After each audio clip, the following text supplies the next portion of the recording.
ഹരേ കൃഷ്ണ. ഭഗവാന്റെ കൃപ കൊണ്ട് ദശമസ്കന്ധത്തിലെ 5-ാമത്തെ അധ്യായത്തിലൂടെയും നമ്മളൊന്ന് കടന്ന്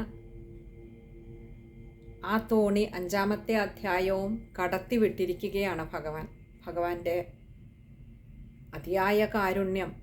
ആ കാരുണ്യത്തിൻ്റെ കപ്പലിലേറി, തോണിയിലേറി ഭഗവാൻ നമ്മളെ അങ്ങനെ 5-ാമത്തെ അധ്യായവും കടത്തിവിട്ടിരിക്കുന്നു. അറിയും പോലെ പരിമിതമായ അറിവുകളുടെ വേലിക്കെട്ടിനുള്ളിൽ നിന്നുകൊണ്ട് തന്നെ കഴിയും പോലെ ഭഗവാൻ ഈ ഉള്ളവളെ കൊണ്ട് അതിൻ്റെ അർത്ഥവിചാരവും ചെയ്യിപ്പിച്ചു. ഭഗവാൻ ഇനിയും ഈ തോണി തടസ്സം കൂടാതെ മുന്നോട്ട് നയിക്കണമേ എന്ന് പ്രാർത്ഥിക്കുകയാണ്. ഭഗവാൻ പറയിപ്പിച്ച ഓരോ വാക്കുകളും ഭഗവാന്റെ തന്നെ പാതാരവിന്ദങ്ങളിൽ സമർപ്പിച്ചുകൊണ്ട് ഇന്ന് 5-ാമത്തെ അധ്യായം സമ്പൂർണ്ണ പാരായണം ചെയ്ത് ഭഗവാന്റെ പാദങ്ങളിലൊരു താമരപ്പൂവായി സമർപ്പിക്കാമെന്ന് കരുതുന്നു. ഭഗവാനൊക്കെ വേണ്ട വിധത്തിൽ നടത്തിത്തരട്ടെ എന്ന് പ്രാർത്ഥിച്ചുകൊണ്ട് 5-ാമത്തെ അധ്യായം വായിച്ച് സമർപ്പിക്കാം. ഹരേ കൃഷ്ണ. അഥ 5-മോऽധ്യായഃ. ശ്രീശുക ഉവാച. നന്ദസ്ത്വാത്മജ ഉൽപ്പന്നേ ജാതാഹ്ലാദോ മഹാമനഃ ആഹൂയ വിപ്രാൻ വേദജ്ഞാൻ സ്നാതഃ ശുചിരലങ്കൃതഃ വാചയിത്വാ സ്വസ്ത്യയനം ജാതകർമാത്മജസ്യ വൈ കാരയാമാസ വിധിവത് പിതൃദേവാർച്ചനം തഥാ ധേനൂനാം നിയുതേ പ്രാതാദ്വിപ്രേഭ്യഃ സമലങ്കൃതേ തിലാദ്രീൻ സപ്തരത്നൗഘ ശാതകൗഭാംബരാവൃതാൻ കാലേന സ്നാനശൗചാഭ്യാം സംസ്കാരൈസ്തപസേജ്യയാ ശുദ്ധ്യന്തി ദാനൈഃ സന്തുഷ്ട്യാ ദ്രവ്യാണ്യാത്മാത്മവിദ്യയാ സൗമംഗല്യഗിരോ വിപ്രാഃ സൂതമാഗതവന്ദിനഃ ഗായകാശ്ച ജഗുർനേതുർഭേര്യോ ദുന്ദുഭയോ മുഹു വ്രജഃ സംമൃഷ്ടസംസിക്തദ്വാരാജിരഗൃഹാന്തരഃ ചിത്രധ്വജ പതാകാസൃക്ചൈലപല്ലവതോരണൈ ഗാവോ വൃഷാ വത്സതരാ ഹരിദ്രാ തൈലരൂഷിതാ വിചിത്രധാതുബർഹസൃഗ്വസ്ത്രകാഞ്ചനമാലിന മഹാർഹവസ്ത്രാഭരണ കഞ്ചുകോഷ്ണീഷഭൂഷിതാ ഗോപാഃ സമായയൂരാജൻ നാനോപായനപാണയ ഗോപ്യശ്ചാകർണ്യമുദിതാ യശോദായാഃ സുതോത്ഭവം ആത്മാനം ഭൂഷയാഞ്ചക്രുർ വസ്ത്രാകൽപാഞ്ജനാദിഭിः നവകുങ്കുമകിഞ്ചൽക്കമുഖപങ്കജഭൂതയഃ ബലിഭിസ്ത്വരിതം ജഗ്മുഃ പൃഥുശ്രോണ്യശ്ചലത്കുജാഃ ഗോപ്യഃ സമൃഷ്ടമണികുണ്ഡലനിഷ്കകണ്ഠ്യശ്ചിത്രാംബരാः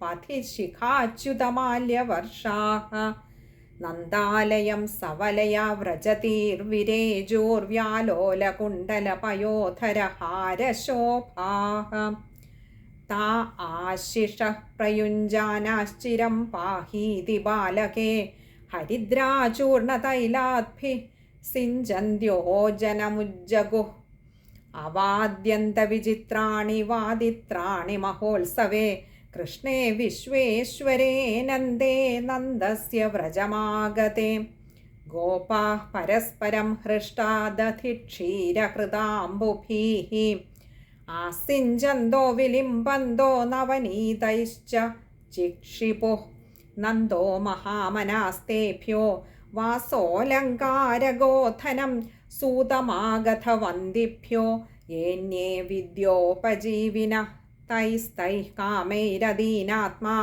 യഥോചിതമപൂജയത് വിഷ്ണോരാരാധനാർത്ഥായ സ്വപുത്രസ്യോദയായ ച രോഹിണീ ച മഹാഭാഗാ നന്ദഗോപാഭിനന്ദിതാ വ്യജരദ്ദിവ്യവാസസൃക്കണ്ഠാഭരണഭൂഷിതാ തത ആരഭ്യ നന്ദസ്യ വ്രജഃ സർവസമൃദ്ധിമാൻ ഹരേർനിവാസാത്മഗുണൈ രമാക്രീഡമഭൂന്നൃപ ഗോപാൻ ഗോകുലരക്ഷായാം നിരൂപ്യ മധുരാം ഗതഃ നന്ദഃ കംസസ്യ വാർഷിക്യം കരം ദാതും കുരുദ്വഹ വസുദേവ ഉപശ്രുത്യ ഭ്രാതരം നന്ദമാഗതം ജ്ഞാത്വാ ദത്തകരം രാജ്ഞേ യയൗ തദവമോചനം തം ദൃഷ്ട്വാ സഹസോത്ഥായ ദേഹഃ പ്രാണമിവാഗതം പ്രീതഃ പ്രിയതമം ദോർഭ്യാം സസ്വജേ പ്രേമവിഹ്വലഃ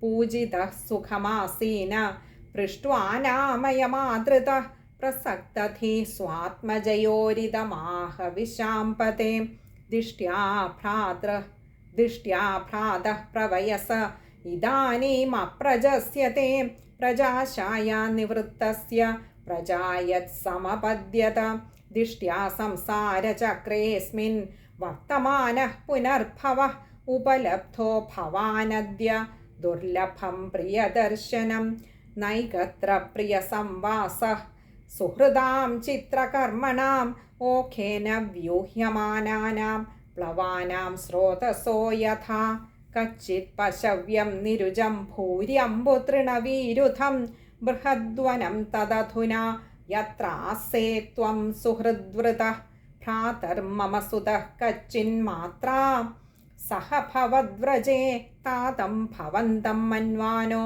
ഭവദ്ഭ്യാമുപലാളിതഃ പുംസസ്ത്രിവർഗോ വിഹിതഃ സുഹൃദോ ഹ്യനുഭാവിതഃ ന തേഷു ക്ലിശ്യമാനേഷു ത്രിവർഗോർത്ഥായ കൽപ്പതേ നന്ദ ഉവാച അഹോ തേ ദേവകീ പുത്രാഃ കംസേന ബഹവോ ഹതാഃ ഏകാവശിഷ്ടാവരജാ കന്യാ സാപി ദിവം ഗതാ നൂനം ഹ്യദൃഷ്ടനിഷ്ഠോയമദൃഷ്ടപരമോ ജനഃ അദൃഷ്ടമാത്മനസ്തത്വം യോ വേദ ന സമുഹ്യതി വസുദേവ ഉവാച കരോ വൈ വാർഷികോ ദത്തോ രാജ്ഞേ ദൃഷ്ടാ വയം ച വഃ നേഹസ്ഥേയം ബഹുതിഥം സന്ധ്യുൽപാദാശ്ച ഗോകുലേ ശ്രീശുക ഉവാച ഇതി നന്ദാദയോ ഗോപാഃ പ്രോക്താസ്തേ ശൗരിണായയുഃ അനോഭിരനഡുദ്യുക്തൈസ്തമനുജ്ഞാപ്യ ഗോകുലം ഇതി ശ്രീമദ്ഭാഗവതേ മഹാപുരാണേ പാരമഹംസ്യാം സംഹിതായാം ദശമസ്കന്ധേ പൂർവാർദ്ധേ നന്ദവസുദേവ സംഗമോ നാമ പഞ്ചമോऽധ്യായഃ.